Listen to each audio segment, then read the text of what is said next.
Last time I showed you my favorite image generation tool, I was creating consistent characters for kids' stories. But today I wanted to test Dzine's limits when it comes to creating realistic, consistent characters. The truth is, I kinda wish I had the motivation to show up more on this channel. All my favorite YouTubers, even in the AI niche, are real people who get behind the camera.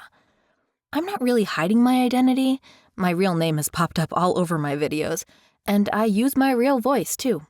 But as a new mom who has to take advantage of every second of nap time, I can't imagine trying to record my face.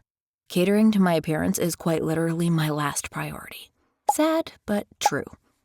Taking the time to make myself look pretty would probably mean I put out only half as many videos, and so I don't bother.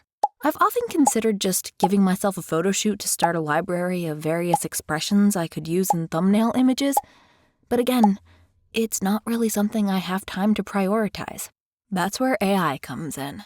What if I could clone myself in Dzine and just use a text-to-image prompt when I need a new thumbnail image? Challenge accepted. Okay, I'm in Dzine, and I'm going to click down here on Consistent Character. I'll name my project and set the aspect ratio to 16:9. Then I just click on Choose a Character, then New Character, and this is where I can add up to 30 images. I've got 13 of my favorite photos of myself already selected right here. I tried to vary my expressions in this batch of photos, but who takes selfies of themselves angry or sad or surprised? I'm mostly smiling in these photos, so while I expect Dzine to do an awesome job of generating new images of me, I'm not so sure how it will do with expressions I haven't provided in this batch of training images. Okay, I just have to click on Train and let Dzine work its consistent character magic. Alright, I'm back and my character is all trained and ready to test out. This initial prompt Dzine created to describe me is spot on. Beck. The style is casual, featuring simple t-shirts and an informal approach to fashion, with a focus on everyday comfort. Yeah, I mean, it's true. My friend Anya calls this particular style homeless chic. We both love our homeless chic attire. Okay, let me add to this prompt to create my first image. Beck is smiling wide at the camera with a bit of a surprised expression on her face. She's on a solid black background, and she's pointing upwards to something in the air next to her face with one hand. So I gotta be honest, this doesn't really look like me. This could be my sister or something, but this girl is blonde and there are a lot of other things that are off. I will say, though, that I'm pleasantly surprised at the solid black background. I know that seems like a simple instruction that shouldn't be hard for AI to create, but DALL-E never gets it right when I ask for a solid black background.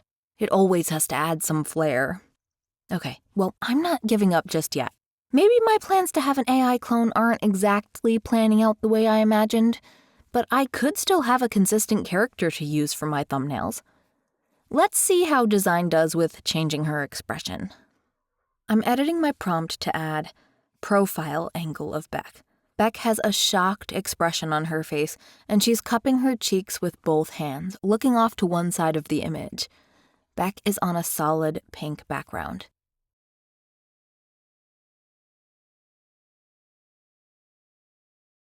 I would say that this girl looks a bit different from the girl in the last set of images. That's my nose and my hair, but that's about it. And I think I want her expression to be more shocked. So let's edit the prompt one more time. Beck has a shocked expression on her face, with her jaw dropped open and her eyes wide. I like this expression a whole lot more. And I have to say that I'm really impressed with the hands in all of these images. I haven't noticed any disfigurement. So, although she doesn't look exactly like me, and honestly isn't super consistent between images either, each individual image could pass for a real person, in my opinion. Okay, while I'm here, let's have a little fun. Let's get rid of the standard prompt about my simple homeless chic style, and let's go wild. Beck wearing a French maid outfit and holding a feather duster in one hand. She's standing in a fancy sitting room and bent over an end table, dusting the top of the table. There are really tall bookshelves blurred in the background. I just want to see what happens here. And here we are. That's not bad. Again, this character isn't very consistent, but I'm still pleasantly surprised. Every other image generation program I've ever used loves to make women unnecessarily sexy, even when sexy isn't specified. So I've got to admit, I expected a busty French maid to appear, but instead we've got what looks like a professional maid that you might actually see working out in the real world. I still think I could make a better clone of myself if I took more pictures of various angles of my face. Most of the images I provided were straight on or at slight angles. There are no profile shots of my face at all, and there aren't very many expressions either. When it comes to animated characters, I've been able to get really consistent characters with only 2 or 3 images. So I thought with 13 images it would be enough to recreate me, but it looks like realistic images require a bit more attention to detail to work at the level I'd like to see. But I do have a lot more photos of my husband to choose from. Let's try cloning him and see if having more images, expressions, and angles makes a difference. Here are all the photos I selected of him. There are 28 images here compared to the batch of 13 images I used to try and clone myself. And as you can see, there are various expressions and all sorts of angles. So let's create a new character, name it Nick, and add his images. Okay, Nick's AI character is created.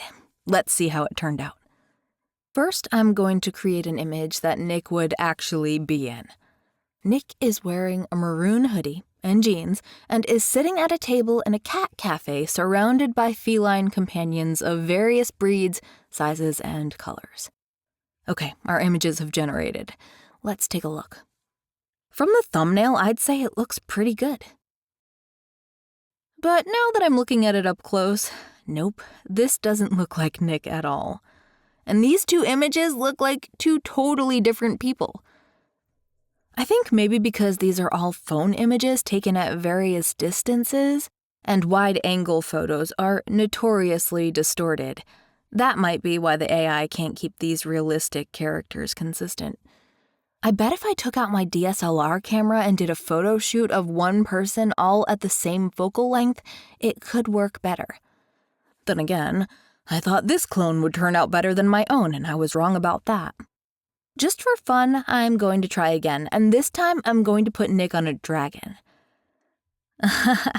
That's interesting. I guess there aren't too many realistic photos of dragons out there. So now Nick's a cartoon. And what's with these finger claws? Okay, let me edit this prompt to say realistic photograph and see what happens. Well, this could be a younger version of Nick, maybe. But overall, I'd say this experiment was a fail. If you're going to try to create a realistic AI clone of yourself, I recommend you take lots of images of every angle of your face.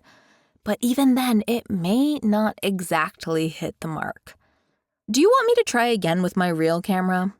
If you leave a comment below asking for more, you might just motivate me to finally do that photo shoot I've been avoiding. Or maybe I could steal some celebrity images just to see what I could come up with? I don't know, that may be a little risque. I wouldn't want to be accused of trying to deepfake anything. But stealing some images of Will Smith from Google would be a lot easier than trying to tame my messy bun mom hair back into submission. Let me know what you think. And hey, like I said, this consistent character feature isn't a total dud. It works amazing with animated images. Check out this video right here if you want to see that in action. I've got the full tutorial ready to go.